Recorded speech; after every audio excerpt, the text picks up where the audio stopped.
Hey guys, we're three mamas back, but we got a special guest. I'm Katie. I'm Jessica. I'm Rachel. And I'm Trisha. Trisha Yay! is our first guest. So we are so excited, but she's very special to me because she is my older sister. So we are going to change it up a little bit today. She's going to share her story and spill her tea, and we get to spill our opinions about it. Okay, let's get started. So I'm going to let Trisha take it. Go. So I guess to start out, I guess we're gonna start out with my first. I had a high school relationship that was with high school sweethearts, and then we went into relationship all through college. And yeah, so going into that, any relationship that we were together for 8 to 9 years, we pretty much thought we were gonna get married and do all that. We're going through in college. We like lived together, was doing the whole, I want to call it now, playing house, before we actually get the ring. And yeah, as we went through that, we went almost into 9 years of a relationship. And I think we went through so I went to college graduation, my master graduation, he graduated from college, and we're just kind of waiting on that, waiting on the ring marriage of where I'm going to go from here. So funny thing is I got a really good job opportunity, and that was kind of the factor of where we're going from that. So if we're going to continue or if we're going to, go. So I basically had a job coming, into going to Philadelphia, working for the government and USDA and all that. Long story long is that I asked him to come move with me, and he pretty much was like, no, well, let's do distance and see how it goes. And then we were distant for a month, and then I came into we ended up just breaking it off because he wouldn't even come, we have to visit or anything, didn't want anything to do with that. So then we ended up breaking it off. Come to find out later, because remember, I was with him for almost 9 years. We shared everything. We knew bank account, we shared bank accounts, we shared passwords, social media. So I went on his Facebook and I looked at his messages, and I went back and I looked, and because he wasn't smart enough to change the password, because he knew my password too. So it was like that. So I looked and found messages from someone he was talking to way before we broke up. And this is just the iceberg, the tip of the iceberg. So then going into that, I'm laughing at this. I find out, so I was living in a city by myself. And I didn't talk to him after we broke up. After that, I was like, okay, it is what it is, kind of moved on. Well, I would say 4 or 5 months later, I was having really bad symptoms like nausea, just very uncomfortable, bloated, not able to eat very much. And I was like, something's not up. So I go to the doctor, and they said that I was 20, about 20, where they asked, last time you were intimate, last time you last period, which I was kind of irregular with periods anyways, TMI. But so I didn't really, track that very well. Yeah. Well, and I'm like, the last person was this person, and find out they're like, oh, well, you're about 24 weeks pregnant. Say what?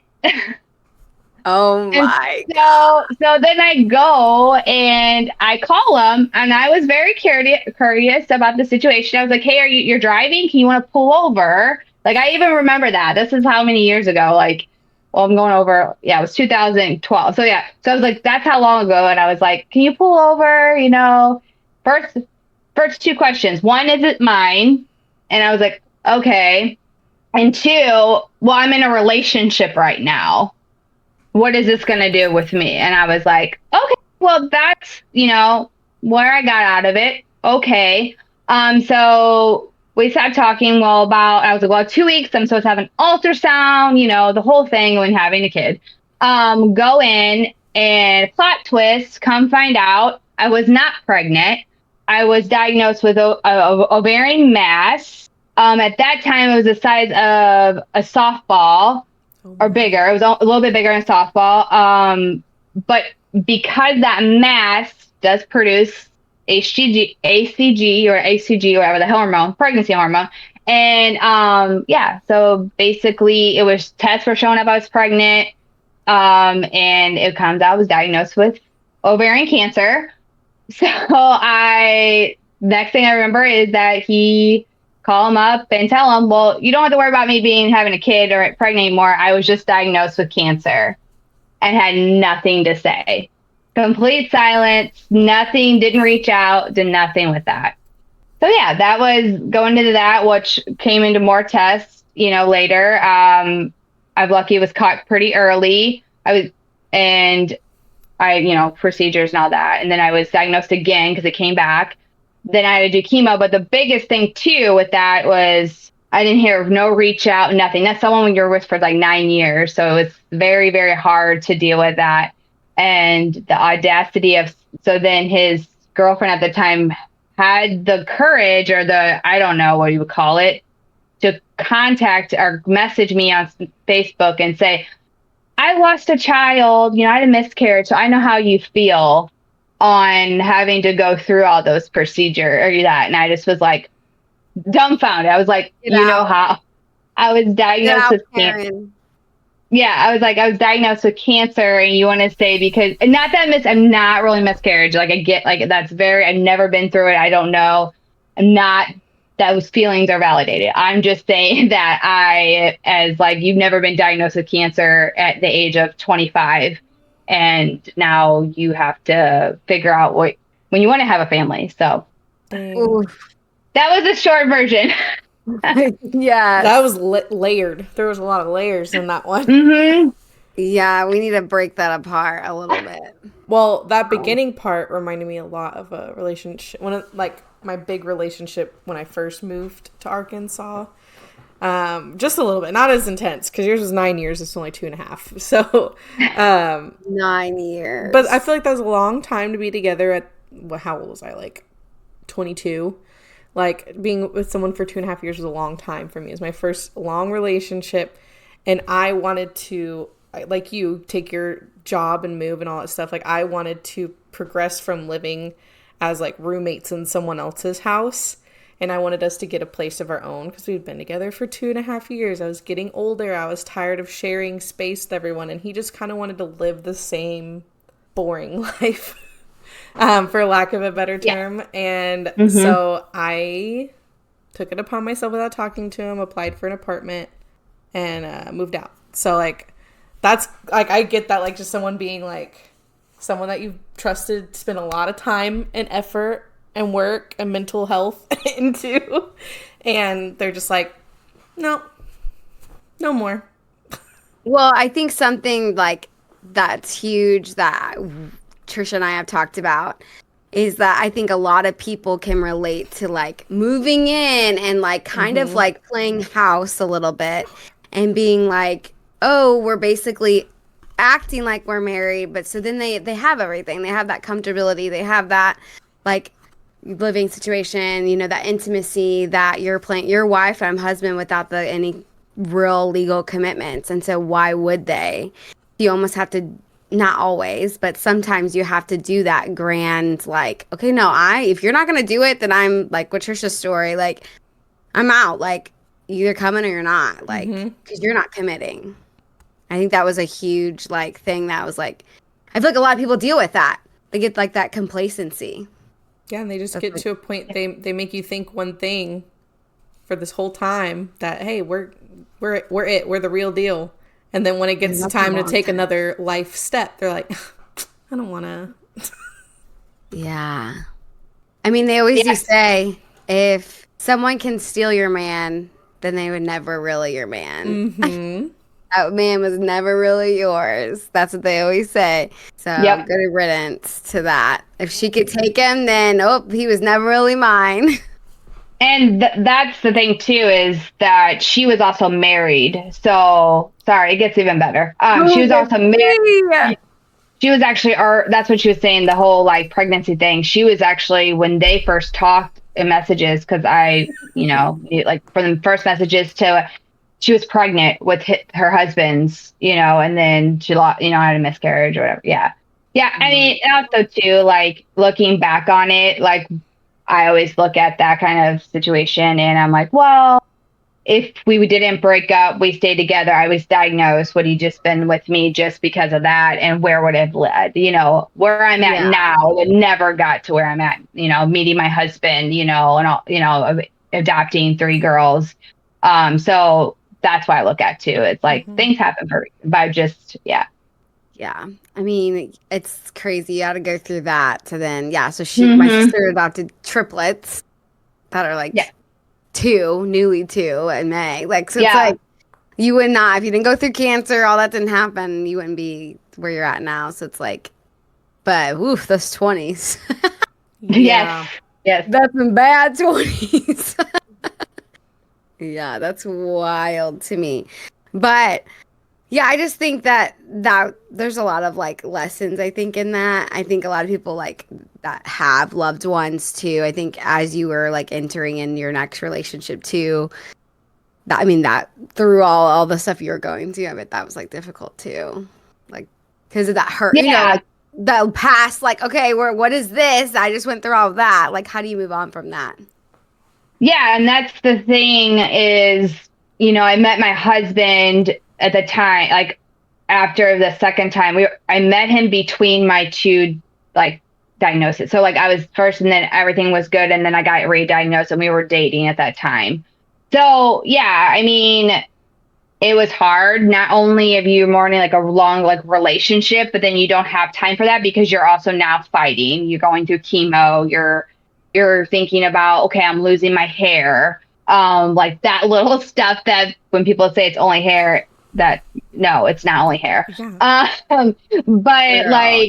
You're going through that and you look back and that, like, I always look at it this way, like people don't understand because like then they are, someone you were with for so long is going through a relationship. They got engaged. Actually, I was telling Katie this, that the day they got engaged was to be married. So we're getting married. It was the first day I started chemo. Not that it stops starting me, but like, chemo. So like that, all those, how do you move from it? It was just basically time to, grow from it. The relationship that I have my husband now. We started out, we went through a lot of hard stuff before marriage because of all my, cancer and distance and, because he was from Minnesota, I was from Missouri. So we always joke around, we always experienced the hard stuff before we actually said I do, because it was a lot of stuff I was going through, on top of cancer, but also just like past relationship, being burned and dating someone for so long and just,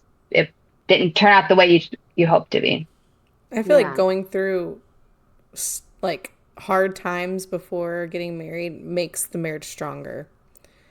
Like, because you already, that like sealed the deal probably. Like you stuck with me through all of this stuff that's going on and you're still here and you still want to be with me. Let's do it. Like, put a ring on it.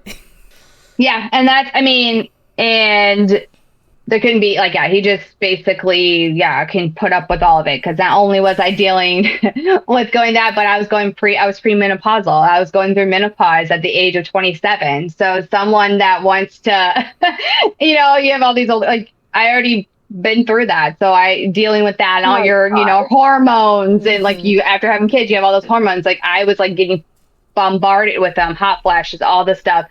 And that's a lot in a relationship, as you know, of after having kids, you guys know that. So like it was like the same thing about all the stuff. And it was the roller coaster, that's for sure. Yeah, I can imagine. Well, I guess you just really knew what you want by that point, and you're like, this is it. If you are okay with adopting and you're okay with not having a biological child, like, for me, like, this is it. Like, this, you kind of just, after all that, I feel like you have to be at the point where you just lay it all out there. Like, this is what you get, and I don't have time to play games, kind of thing. Yeah, and he's also, my husband's adopted too. So that kind of also put a big, he has a different perspective. So it was like kind of how it was like meant to be and how all the things kind of lined up that way. So. Yeah, for sure. So I wanted to ask, I'm like putting you on the spot, but Mhm. like what? Because like with hardships of breakups and then going into dealing with like obviously cancer and then going into like another relationship, like what advice would you give to someone? Because we had a lot, I feel like read a lot of Reddit stories. We've read a lot of like hardships within relationships has been our big focus. I feel like a Yeah. lot of our Reddit stories. So Hmm. It's like, mm. I don't know, like Well, that's hard. That's 9 years, guys. Like that's a lot, like a big part of your life It's in a high big school, chunk, yeah. sweetheart, and trusting that person and like people go through hard breakups a lot, and I think what would be like a good like advice to tell them. um, I think the first thing that comes to my mind is one. What is that song? First cut is always the deepest, and that sounds like it is. When your first relationship, your big heartbreak, it is. It's the deepest, and you're just like, you kind of like you've already said it. Kind of, you know what you want, and you know what your worth is, and you know like you don't ever. There's compromise, but you don't ever give up what your ultimate value is in yourself. And so that was my thing is that going through everything is one is having that communication and trust. And I know it's hard to trust someone, but having that person, like if it's your person, they're going to be there. They're going to show up. They're going to, like prove to you. I get there's compromise, but if they don't step up and prove to you, then they're not the person that you're meant to be with. Like, and that's the thing too. There was a lot of books and a lot of things I read to get through it because not only cancer diagnosis, but also like yeah, a long relationship. But never just settle. Never just that was a big Yeah. price. Just I know you think it's never gonna happen. It's gonna happen. Like Yeah. then it's not meant to be. You don't ever just be like, because I want the next step, I'm going to settle into this marriage or relationship marriage. Like, don't do it. Like, that's not long term. It's not going to, in my opinion, going to work out. It's not, or you're not going to be happy throughout. That's my biggest thing is know Mhm. your worth and your value of yourself and what you want. Because after coming through a hard time, you do learn what you want and just follow your gut with that. For sure, for sure. Yeah. Rachel, do you have anything like your initial thoughts go like when you heard it? It was just wild. I don't I ca- I don't know. I married my husband at 18 while I was in high school. Mm-hmm. So like we've been married for what 13 years now. I can't Mm-hmm. I don't know. I can't even imagine that like at all. I It's know. just crazy. That's what I was Yeah, thinking. I was thinking with Rachel too. Like, I was like, she's been with the same person for a long time, which is great. I wish I could, I wish I met my husband sooner than I did, but that's crazy. Wild, yeah. wild. It's definitely No, I think that was some good advice though. Like know your worth, don't waver in that and stay true to who you are because it is hard. It's hard to be patient with things. Our Mm-hmm. natural instincts of Americans is I want it and I want it now. Right? I feel that. And like anybody else feel like that? Like, no, I want it now. Like, I want that ring. I want that picket fence with babies, or like I want to be a wife. I want to be a mom. I want these things. And so it's like, if he would have made that choice, like honestly, it's like thank God he didn't. Like, thank God he was Mm-hmm. stalling, and then that job and all that stuff. I mean, sorry for you, but thank God that happened because Yeah. you would have just went for it. You would have been like, yes, sold, and then it would have probably, who knows, like it probably would have been not, you would have been unhappy probably because it's not what was supposed to happen. But I don't know that for sure. Obviously, that's a whole nother path of life. But it's like we sometimes rush when I feel like I'm a believer, but I feel like God's like, wait, I got something better for you. Yep. Well, Like, pump the brakes. I got this. Like, don't just grab the first thing you see. Wait, I got something for you. Hold on. And I feel like that's something that a lot of people in general, if you just wait, if you just sit with it for a little bit and just wait, and then it'll just come. It'll just naturally if it's easy, if it just smooths right in, you're like, wow, that actually was like not as like, yeah, you had to go through stuff with your current husband, but I felt like there was that communication, there was that, trust. I don't know, like there was that build. I don't know. Yeah, the growth. Yeah. Yeah. Like in the hardest of times, it was clicked, But I feel like that's something we all can learn because I'm even like that sometimes. Like, no, I don't want to wait for that. I want it now. Yeah. But like you said, like it's going to come when it's supposed to happen. Like it's going to happen when it's supposed to happen. Cause like you were saying all that stuff and I was thinking it, like I wanted to be married and have kids when I was 25 years old. Didn't happen until I was 29 and almost 30. Like I said I wanted to have kids before I was 30, but I really meant like I wanted to be married at like 25 and like have a kid or whatever. And then it didn't happen that way, which I'm glad it did. Or it didn't happen that way because I was a different person 5 years ago. That's true. Now current me, imagining 25-year-old me having a kid and being married is a little scary. Especially also because I wasn't going to church often and now I do. Like I just feel like it all happened right when it was supposed to. So yeah, because I mean, yeah, like it's we're constantly developing and growing as and it's like there's a right time for when things are supposed to happen. I believe that anyway. Yeah, things are gonna happen how they're supposed to happen. Don't lose hope. Like don't give up. Like don't say I'm swearing off men. I know I've said that a few times in my life, but like, like I'm swearing off. And sometimes that just happens. You do that, and then actually someone just comes. That's how my husband. Like I was like, absolutely not. I do not. I am done. I wouldn't be like single for. I do not want any relationship. And then boop, there it is. The summer after it was there. Not even. And I get it, some people like actually try. Like I didn't even try. It was like absolutely not. And there, we have a mutual friend and it was like, wow, that happened, and I was very distant at first, just had to build up that trust. But yeah. I know I was in high school when I met my husband, but you know how we are in high school. I had just moved to a new place and I was like, I want to be single. I had had a boyfriend before we left and it did not end well. And I was like, I want to be single. And then here he comes and it was just, that was all there was to it. Yeah. Oh, Cinderella over here. Okay. Just kidding. What's the cliche saying? What's meant to be will be. Oh, so romantic.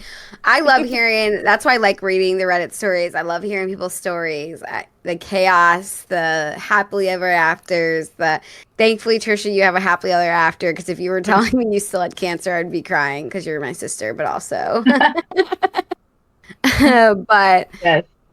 Yeah, and then you were like, went through the season of like, I just want to be a mom, and that's what we're here. We're mama's spilling the tea, and so you did get 3 beautiful triplet girls.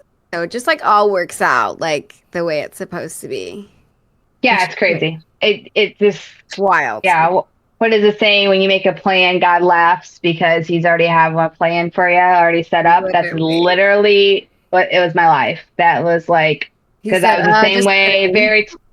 And also, the same thing is like I had totally different person going through all those trials and, all the stuff I went through changed me into, I think, a better person, a better, different outlook, perspective on everything, like life in general. So, people that go through all that, there is a light at the end and you just got to keep going and keep believing. Just keep swimming. Keep swimming. As Dory said. What do? We swim. Now I want to go watch Finding Nemo. Yeah. Well, yeah, I think that's it. I think we spilled the tea, guys. Yeah, we did. I think we did it. But while she's bringing it up, make sure you're liking the TikTok videos, subscribing, listening on Spotify, YouTube, wherever you're watching or listening from. Comments, we want to hear from you. We want to also hear your story. So make sure you're messaging us. And you don't have to come on here. You can do it anonymously and we'll read your story. Yep. Oh, I also do want to shout out Rachel because her and her husband found a really cool way for us to have cool looking TikToks now. So Okay, I was wondering. They're pretty good. And if you guys don't know what we're talking about, go check visit our them out. TikTok. Yeah. All right. Well, we're 3 mamas. 4 mamas. Spilling the tea. We'll see y'all next week. Bye. Bye.